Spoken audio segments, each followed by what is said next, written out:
Bismillahirrahmanirrahim. Alhamdulillahirabbil alamin. Wassalatu wassalamu ala asyrafil anbiya wal mursalin sayyidina maulana Muhammadin wa ala alihi wa sahbihi ajma'in.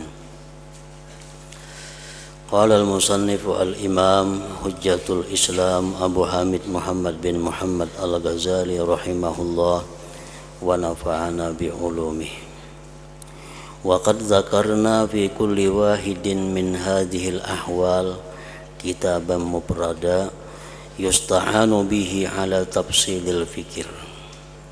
Amma bi dzikri majami'ihi fala yujadu bihi anfa'u min qira'atil Qur'an bitafakkur. Fa innahu jami'un li jami'il maqamati wal ahwal wa fihi shifaa'un lil alamin.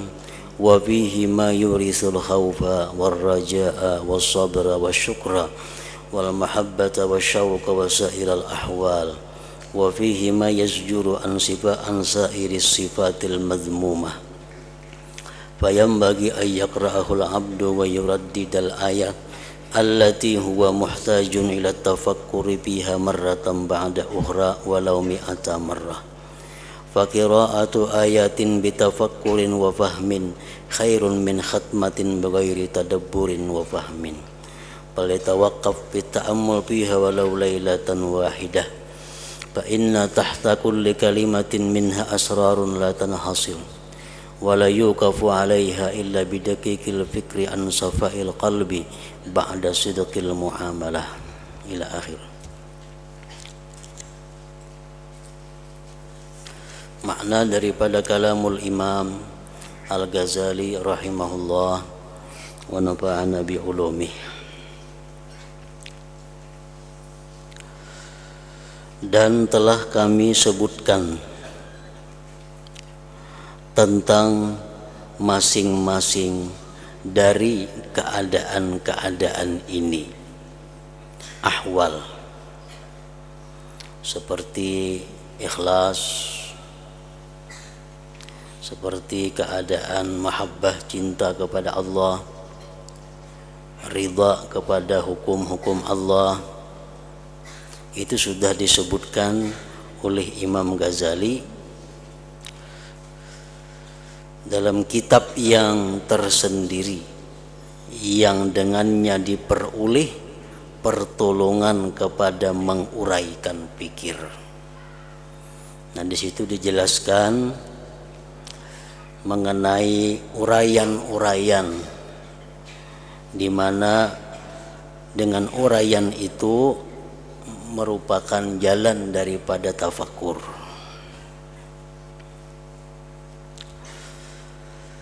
Adapun dengan menyebutkan tempat berkumpulnya, di mana kumpulannya uraian-uraian yang dijadikan bahan untuk tafakkur, maka tidak didapatkan padanya yang lebih bermanfaat daripada membaca Al-Quran dengan tafakkur. Nah, di dalam Al-Quran itu adalah sumbernya. Dalam Al-Quran itu lengkap kalau kita mau mencari jalan untuk berpikir. Al-Quran menyediakan bahan-bahan di mana untuk kita ulah alat digunakan untuk tafakkur.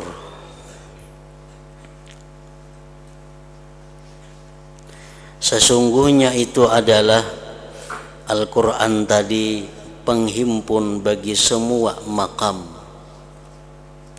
dan keadaan-keadaan ahwal. Di dalam istilah ilmu tasawuf ada dikenal dengan maqam, ada dikenal dengan hal.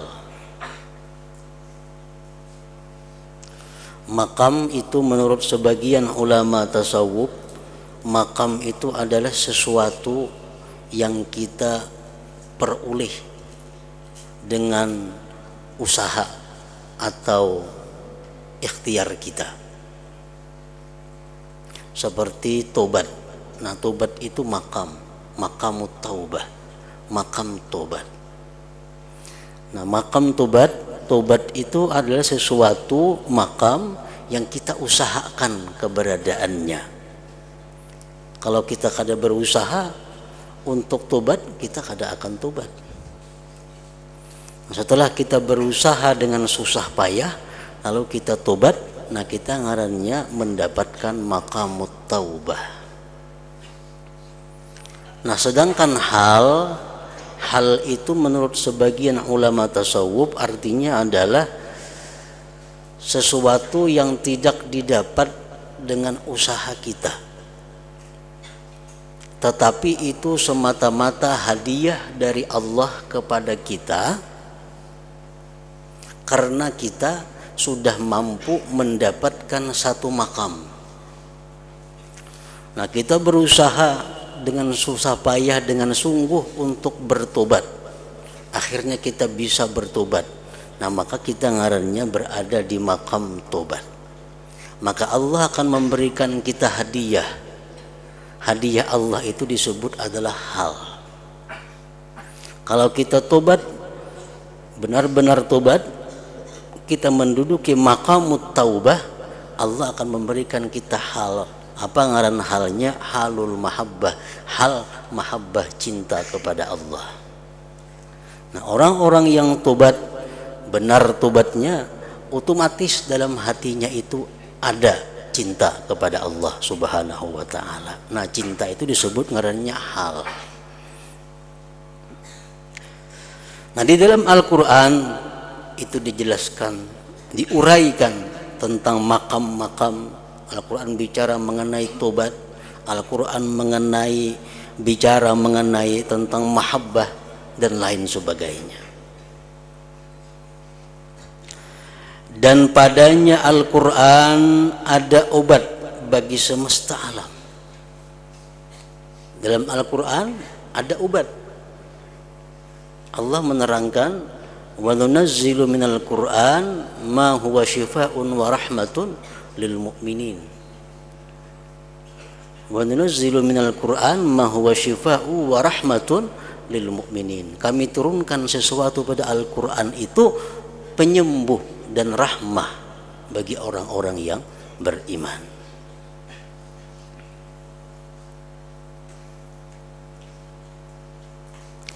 Dan padanya Al-Quran sesuatu yang mewariskan, sesuatu yang menimbulkan, yang memunculkan takut kepada Allah. Dalam Al-Quran itu ada ayat-ayat yang kalau kita pikirkan, kita jadi takut kepada Allah. Harap. Dalam Al-Quran ada ayat-ayat yang kalau kita renungi, kita akan berharap kepada rahmatnya Allah.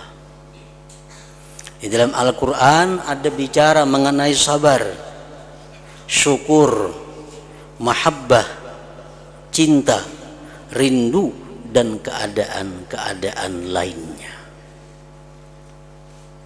Jadi sumber daripada bahan tafakkur itu sebenarnya adalah selengkapnya berada di dalam Al-Quranul Karim.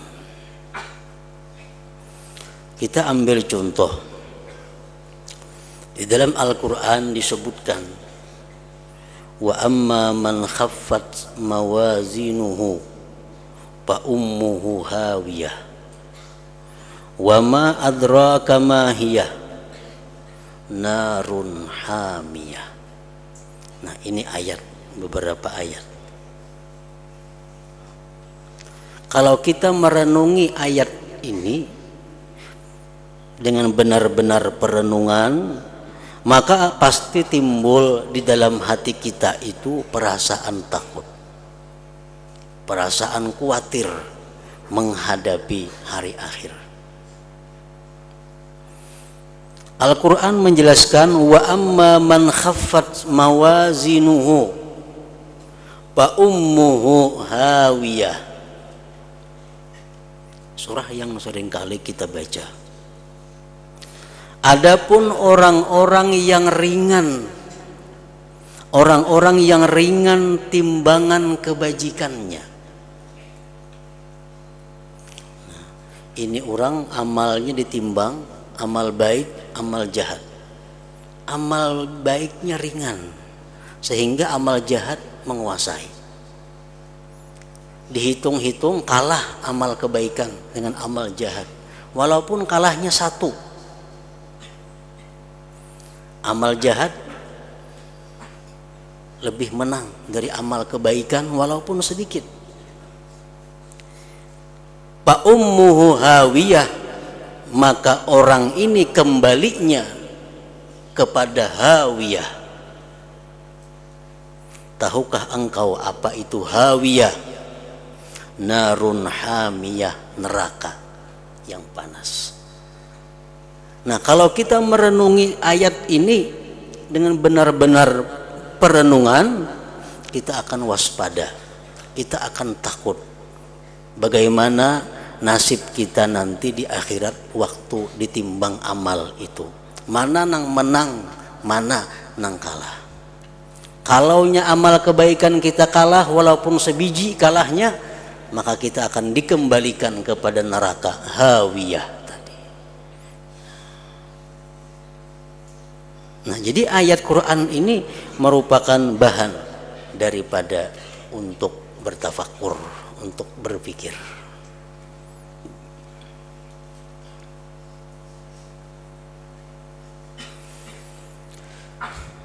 Kemudian tadi harap.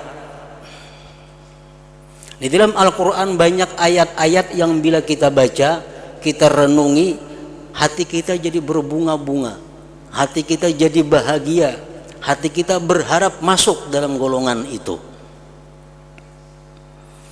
Contohnya dalam Al-Quran, innal ladzina amanu wa amilus salihat lahum jannatun tajri min tahtihal anhar dzalikal fawzul kabir. Sesungguhnya orang-orang yang beriman, iman ini menurut kebanyakan ulama artinya adalah af'alul qulub, perbuatan hati. Tasdik, membenarkan adanya Allah dengan sifat-sifatnya, membenarkan tentang Rasul, membenarkan tentang hari kiamat, membenarkan rukun-rukun iman. Sesungguhnya orang-orang yang beriman dan beramal saleh. Jadi iman semata kada cukup kalau kada didampingi dengan amal saleh. Amal saleh itu umumnya adalah pergerakan zahir, sembahyang, puasa, naik haji, membantu orang, silaturahmi, itu amal saleh. Nah, orang-orang yang beriman dan beramal saleh, bagi mereka itu surga-surga yang mengalir di bawahnya sungai-sungai. Nah, itulah keberuntungan yang besar. Dalam surat Al-Buruj Allah berfirman. Nah, di sini ayat yang menyenangkan. Ayat Al-Quran ini adalah merupakan bahan daripada berpikir untuk mendapatkan karunia Allah itu. Nah, di sini kita berharap termasuk golongan orang yang beriman dan beramal saleh agar bisa mendapatkan surga-surga yang di bawahnya itu mengalir sungai-sungai. Nah, itu harap.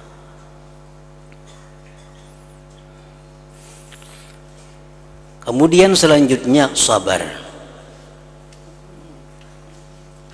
Al-Quran menyediakan bahan untuk tafakkur supaya kita bisa bersabar. Firman Allah Subhanahu wa taala, innama yuwaffas sabiruna ajrahum bighairi hisab. Hanya saja disempurnakan orang-orang sabar itu pahala mereka tidak bisa dihitung. Kalau pahala kebaikan itu 1/10 jar gandanya. Itu kalau 1/10. Bahkan kalau lebih baik lagi dalam mengerjakan kebaikan itu bisa berganda sampai 700. Tapi kalau puasa, kalau sabar, nah sabar, puasa bagian dari sabar. Kalau sabar bighairi hisab, kada terhitung. Berapa pahala yang diberikan Allah kepada orang-orang yang sabar dalam menghadapi hal-hal yang tidak menyenangkan. Pahalanya kada terhitung.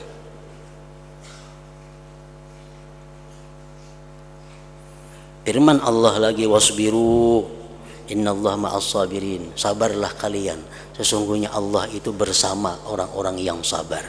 Artinya orang-orang yang sabar ini selalu dilindungi oleh Allah, selalu dirahmati oleh Allah, selalu dicintai oleh Allah. Nah, ayat ini kalau kita renungi, kalau kita pikirkan, itu bisa mendatangkan kesabaran di dalam diri kita.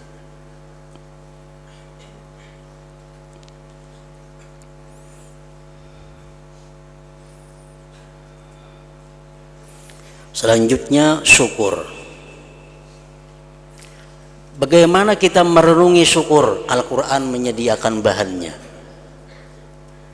Antara lain, la in syakartum la azidannakum.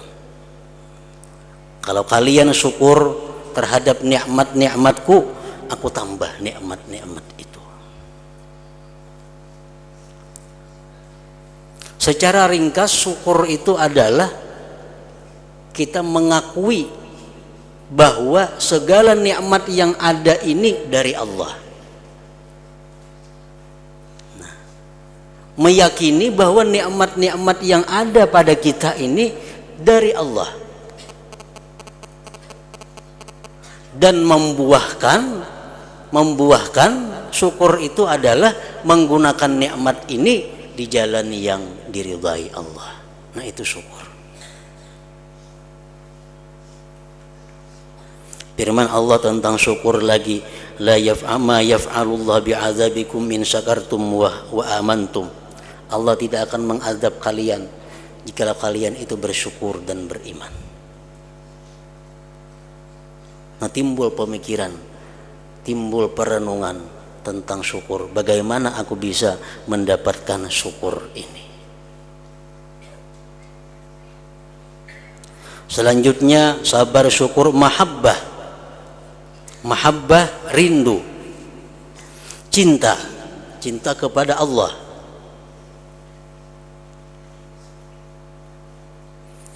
Bagaimana kita tafakur untuk cinta kepada Allah? Allah menyediakan bahan-bahan pemikirannya. Dalam Al-Quran Allah menyatakan, walladzina amanu asyaddu hubban lillah. Orang-orang yang beriman, mereka itu sangat cinta kepada Allah. Innalladzina amanu asyaddu hubban lillah. Sesungguhnya orang-orang yang beriman itu bersangatan cinta kepada Allah. Nah, di situ kita menimbulkan pemikiran kepada diri kita, apakah kita ini bersangatan cinta kepada Allah? Kalau kita kada bersangatan cinta kepada Allah, berarti iman kita belum sempurna, iman kita belum benar. Karena Allah mengatakan orang-orang yang beriman itu cintanya bersangatan kepada Allah. Artinya bukan kita kada boleh mencintai harta, bukan kita kada boleh mencintai keluarga, bukan kita kada boleh mencintai dunia. Itu dibolehkan selama mencintai Allah itu di atas daripada mencintai segala-galanya. Nah, itu perihal atau perilaku orang yang beriman. Orang yang beriman cinta kepada hartanya, cinta kepada keluarganya, cinta kepada dunianya. Tapi kalau Allah paling bersangatan dicintainya. Nah, itu. Dalam ayat lain Allah mengatakan, qul in kana aba'ukum wa abna'ukum wa ikhwanukum wa azwajukum wa ashiratukum wa amwalun iqtarabtumuha wa tijaratun takhshawna kasadaha wa masakinu tardawnaha ahabba ilaikum minallah wa rasulih wa jihadin fi sabilih fatarabbasu hatta ya'tiyallahu bi amri wallahu la yahdil qaumal fasiqin. Katakan wahai Rasul, jika adalah orang tua kamu, anak-anak kamu, saudara-saudara kamu, pasangan-pasangan kamu, keluarga kamu, harta-harta yang kamu usahakan, perdagangan yang kamu takut kehancurannya, rumah-rumah yang kamu senangi, lebih kalian cintai daripada Allah dan Rasul dan jihad di jalannya, maka tunggulah Allah akan mendatangkan dengan perkaranya. Dan Allah tidak memberi petunjuk kepada orang-orang yang fasik. Nah, Allah mengatakan bahwa orang-orang seperti itu adalah fasik. Orang yang lebih mencintai dunianya daripada Allah, orang yang lebih mencintai rumahnya daripada Allah, orang yang lebih mencintai keluarganya lebih dari Allah, itu dikatakan sebagai orang-orang yang fasik. Imannya berarti kada sempurna. Apa contohnya orang-orang yang lebih mencintai dunia daripada Allah? Contohnya, kita berusaha berdagang dengan cara atau dengan modal atau untuk mencari keuntungan, tapi Allah kada senang, tetap kita laksanakan. Nah, ini contoh orang yang mencintai dunia lebih daripada Allah. Tahu ya sudah berdagang pada nangka ini caranya kada boleh, tapi amun kadaka itu kada berhujung banyak. Nah, demi berhujung banyak biar Tuhan kada katuju. Nah, ini orang lebih mencintai perdagangannya daripada Allah. Ada keuntungan yang melimpah ruah, kalau kulaksanakan ini untungnya luar biasa, tapi Allah kada katuju, kada wani aku. Nah, ini orang contohnya mengutamakan cinta kepada Allah lebih daripada dagangan atau usahanya.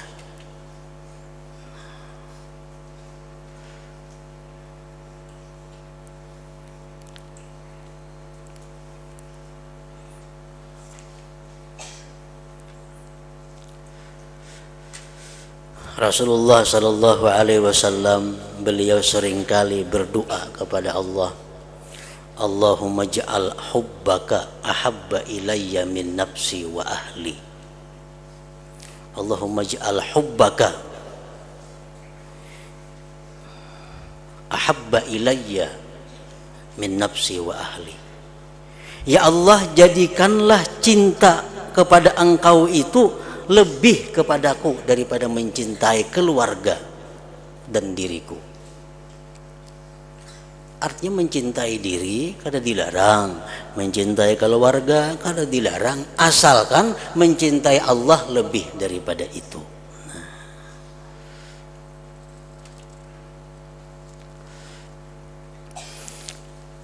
Nah, semua itu tersedia di dalam Al-Quran kalau kita hendak memikirkannya. Jadi kalau kita hendak tafakur sesaat pahalanya ganal. Nah, ngapa yang kita pikirkan nih? Hendak nyaman ambil Al-Quran, karena disitulah paling lengkap bahan-bahan untuk tafakur. Nah, tafakur apa kita? Di situ ada bahannya. Dan padanya Al-Quran itu sesuatu yang mencegah dari sifat-sifat tercela. Di dalam Al-Quran, di situ ada keterangan-keterangan yang kalau kita renungi itu bisa mencegah kita untuk berbuat sifat yang tercela. Contohnya, dalam Al-Quran Allah berfirman, man kana yuridul hayatad dunya wa zinataha nuwaffi ilaihim a'malahum biha wa hum biha la yubkhasun ulaika alladhina laysa lahum bil akhirati illa an-nar wa habita ma sana'u biha wa batilum ma kanu ya'malun. Nah, ini ayat kalau kita bujur-bujur merenungi ayat ini akan menghilangkan sifat riya daripada diri kita. Riya salah satu sifat yang tercela. Artinya, barang siapa yang menghendaki kehidupan dunia dan perhiasannya, Kami sempurnakan kepada mereka amal mereka pada dunia itu, dan sedikit pun mereka tidak akan dikurangi. Kalau kita beramal, beribadat, tapi hendak sesuatu dunia, Allah berikan. Orang sembahyang dengan tujuan supaya disebut orang dia itu penyembahyang, Allah kabulkan. Orang sekampungan madahannya itu penyembahyang. Inya bersedekah dengan tujuan supaya dianggap orang bahwa dia itu adalah orang yang sosial. Bersedekahlah inya. Nah, orang mencap inya sebagai orang yang sosial. Allah bayar di dalam dunia. Ulaika alladzina laysa lahum fil akhirah illa an-nar wa habita ma sana'u fiha wa batilum ma kanu ya'malun. Mereka itulah tidak ada lagi bagi mereka di akhirat kecuali yang tersisa hanya neraka. Hanya neraka lagi tertinggal. Pahala ada lagi. Sudah dibayar di dalam dunia. Dan gugurlah yang mereka lakukan padanya, dan batallah apa yang mereka kerjakan itu. Nah, jadi riya itu artinya apa? Bukan hanya kada pahala, tapi masuk neraka. Ulaika alladzina laysa lahum bil akhirah illa an-nar, kecuali neraka.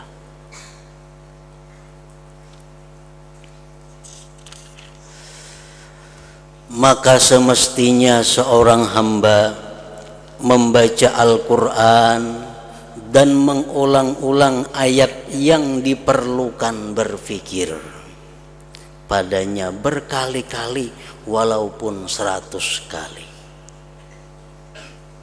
Nabi kita sallallahu alaihi wasallam pernah beliau membaca Bismillahirrahmanirrahim sampai 20 kali. Bismillahirrahmanirrahim, Bismillahirrahmanirrahim, sama hanya membaca Quran. Nah, Bismillah sidin ulang sampai 20 kali. Karena sidin mendapatkan tafakkur pada kandungan Bismillahirrahmanirrahim itu. Maka membaca satu ayat Al-Quran dengan tafakkur dan mempaham itu lebih baik, lebih banyak pahalanya artinya, daripada membacanya sampai khatam tanpa tadabbur dan pemahaman.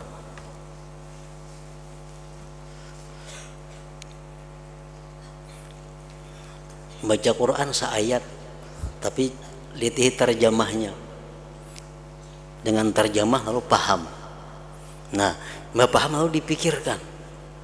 Kita kembalikan kepada diri kita, ayat ini apakah sudah sesuai dengan diri kita atau kada.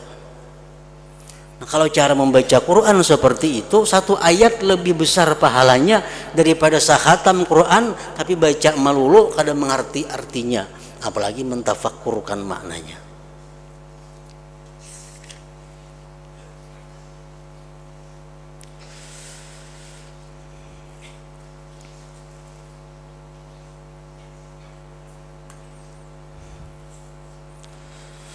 Maka hendaklah ia berhenti untuk memikirkan tentang ayat itu walaupun satu malam. Samalamanan seayat aja diulang-ulangnya ayat itu sambil merenungi, memikirkan makna yang terkandung dalam ayat itu. Sa'id bin Jubair radhiyallahu an, beliau membaca surat Yasin sampai kepada ayat yang ke-59, wamtazul yauma ayyuhal mujrimun. Mandaknya di situ. Sidin ulangi, wamtazul yauma ayyuhal mujrimun, wamtazul yauma sampai sama lamanan. Artinya apa? Wamtazul yauma ayyuhal mujrimun.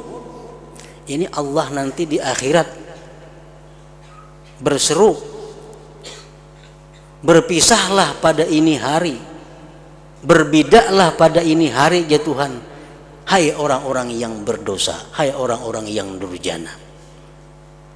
Jadi di akhirat itu akan ada kelompok.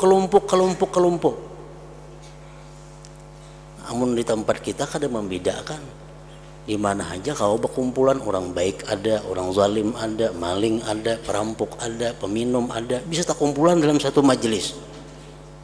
Tapi di akhirat, wamtazul yauma, berpisahlah sekarang, ayyuhal mujrimun. Kada kawa di kulit maling, sini kumpulan maling. Nah, kada kawa berkumpul orang baik-baik, ini kumpulan orang-orang yang korupsi sini. Oh, peminum arak sini, penjudi sini, ada grup-grupnya.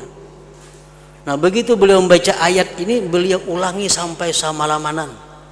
Kamu memikirkan apa? Memikirkan di gulungan mana karena aku di akhirat itu berada. Wamtazul yauma ayyuhal mujrimun.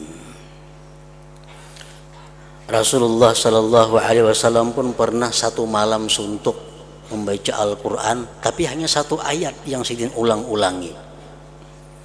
Ayatnya, in tu'adzibuhum fa innahum ibaduk wa in taghfir lahum fa innaka antal azizul hakim.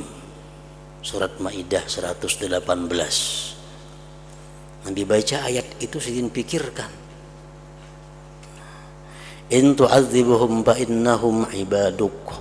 Ya Allah, jikalau ini Quran bunyinya demikian. In tu'adzibuhum fa innahum ibaduk. Jika engkau siksa mereka itu. Allah mengisahkan dialog Nabi dengan Allah. Nabi itu berkata, Nabi yang terdahulu berkata, in tu'adzibuhum fa innahum ibaduk. Jika engkau siksa ini manusia, engkau siksa, yang engkau siksa itu adalah hamba engkau juga. Ada orang lain.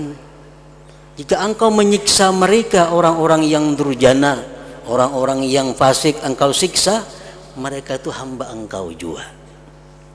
Wa in taghfir lahum, dan jika engkau ampuni mereka itu, fa innaka antal aziz, bahwa engkau adalah maha perkasa, al-hakim, maha bijaksana. Nah, Nabi membaca ayat itu sering ulang-ulangi sampai samalaman. Karena banyak mendapatkan rahasia-rahasia dari kandungan ayat itu. Nah, jadi artinya Al-Quran itu kita baca, kada perlu menggunakan target sejuz sehari, itu bagus saja. Cuma yang lebih bagus lagi adalah andai kata ada di situ ayat-ayat yang kita jadikan bahan untuk tafakkur kita, untuk memikirkan ayat ini apa sesuai dengan diri kita atau belum sesuai.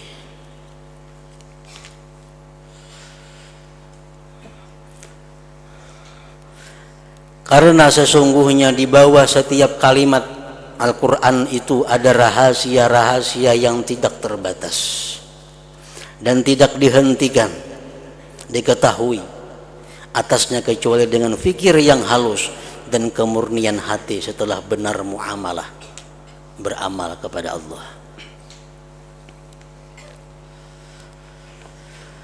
Dan begitu pula menelaah hadis-hadis Rasulullah sallallahu alaihi wasallam. Sesungguhnya beliau telah diberikan jawami'ul kalim, kata-kata yang mencakup sebagaimana yang tersebut dalam hadis. Dan setiap kalimat dari kalimat-kalimat beliau adalah lautan dari lautan hikmah. Dan jikalau orang alim memikirkannya dengan sebenar-benar memikirkan, niscaya tidak putus pemikirannya sepanjang umurnya. Jadi bahan untuk berpikir Al-Quran. Dan yang kedua, kata-kata sabda-sabda Rasulullah. Sabda Rasulullah ada kalimat-kalimat yang komplit. Nah, itu pun banyak memberikan bahan tafakkur kepada kita. Dan uraian ayat-ayat dan hadis-hadis itu panjang. Maka perhatikanlah kepada sabda Rasulullah sallallahu alaihi wasallam. Inna ruhal qudus nafasa fi ru'i. Ahbib man ahbabta fa innaka mufariquh. Wa ish ma syi'ta fa innaka mayyitun. Wa'mal ma syi'ta fa innaka magziyum bihi.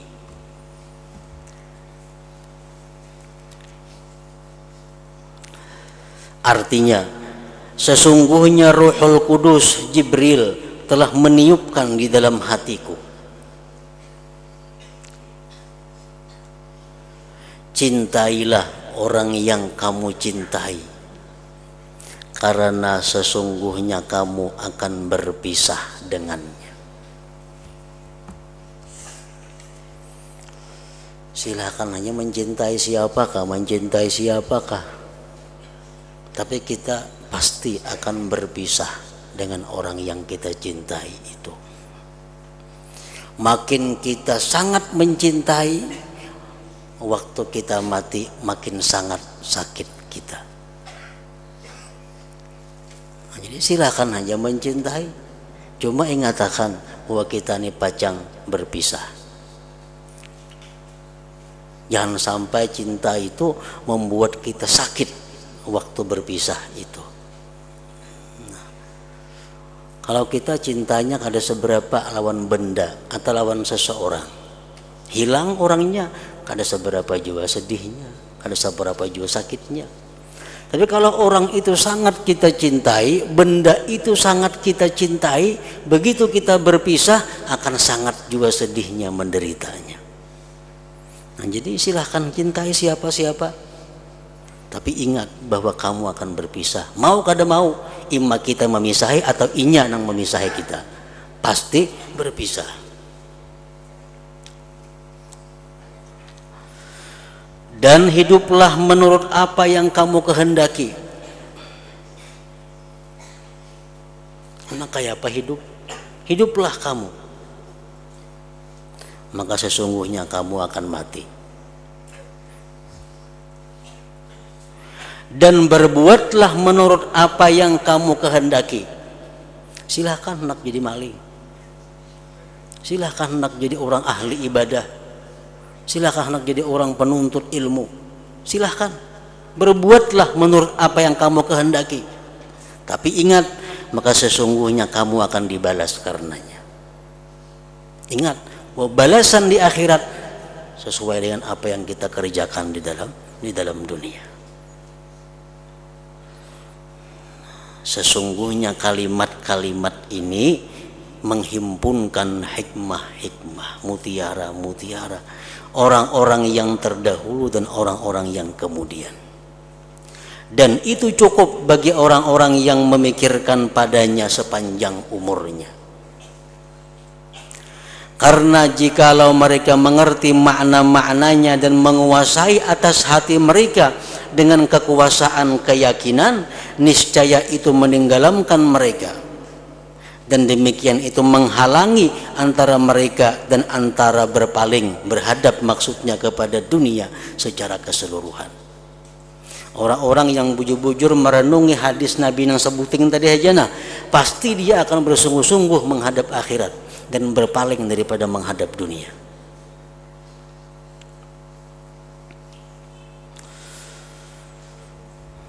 Maka ini adalah jalan fikir tentang ilmu-ilmu muamalah dan sifat-sifat hamba, dari segi bahwa itu dicintai Allah atau tidak disukai. Dan seorang mubtadi, orang yang di tingkat permulaan itu semestinya ia tenggelam waktunya dalam pikiran-pikiran ini, sehingga ia membangun hatinya dengan akhlak yang terpuji dan makam-makam yang mulia, dan ia membersihkan hatinya dan zahirnya dari segala yang dibenci Allah Subhanahu wa ta'ala. Orang-orang yang hendak jadi hamba Allah, orang-orang yang hendak jadi kekasih Allah, pada awalnya dahulu adalah tafakkur masalah ini, supaya bisa membangun hatinya, membersihkan hatinya. Dan hendaklah ia mengetahui bahwa ini di samping bahwa lebih utama dari ibadah-ibadah lainnya, maka itu baginya tidaklah maksud yang terakhir. Ingat akan, tafakkur ini bukan tujuan akhir, tapi tafakkur ini satu alat untuk mencapai sesuatu, untuk mendapatkan sesuatu. Nah, jadi tafakkur ini walaupun bukan tujuan akhir, pahalanya sudah melebihi yang lainnya. Satu ayat Al-Quran tapi dengan tafakkur lebih baik daripada sakhatam tanpa tafakkur. Nah, jadi tafakkur itu menggandakan pahalanya. Tapi tafakkur bukan tujuan akhir. Bahkan orang yang disibukkan dengannya itu terdinding dari apa yang dicari orang-orang siddiq. Amun tafakkur aja melulu, akhirnya dia akan terdinding dari apa yang dicari oleh orang-orang siddiq, orang-orang yang dekat kepada Allah, yaitu merasakan kenikmatan dengan berpikir tentang keagungan Allah Ta'ala dan keelukannya. Nah, sekarang ini kita hanya memikirkan tentang ciptaannya, hanya memikirkan tentang sifat-sifat Allah. Kita hanya memikirkan tentang perilaku, tingkah laku, akhlak kita. Kita hanya berpikir bagaimana cara membersihkan diri. Berpikir seperti itu. Belum sampai kita berpikir tentang bagaimana keindahan, keagungan Allah. Nah, kada sampai.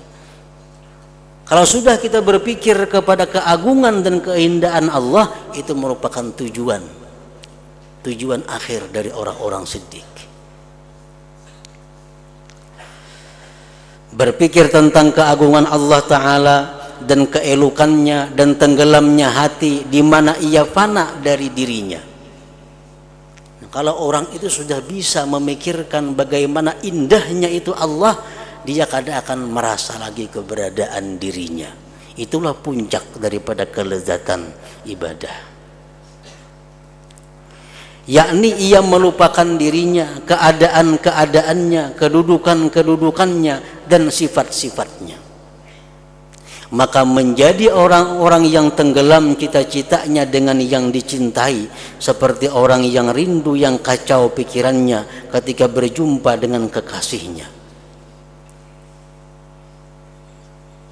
Maka ia tidak terluang untuk memperhatikan tentang keadaan-keadaan dirinya dan sifat-sifatnya. Orang yang sudah tenggelam dalam memikirkan sesuatu yang luar biasa indah, dia akan melupakan dirinya. Seperti dikisahkan Allah tentang Nabi Yusuf dan perempuan-perempuan yang mengupas limau dengan pisau, akhirnya mengupas tangan seorang tanpa terasa. Perempuan-perempuan Mesir diundang oleh Zulaikha dan diberi setiap orang limau lawan pisau. Rahatan asik mengupas pisau, disuruh Nabi Yusuf keluar dari tirai. Nah, Nabi Yusuf keluar dari tirai, perempuan-perempuan yang mengupas limau ini terpana dengan Nabi Yusuf. Keindahan zatnya Nabi Yusuf itu luar biasa. Akhirnya nang dihiris bukan lagi limau, tangan seorang yang dikupas jatuh kada terasa lagi. Maka itulah contoh orang-orang yang tenggelam pada orang yang dikaguminya. Nah, itu merupakan tujuan akhir.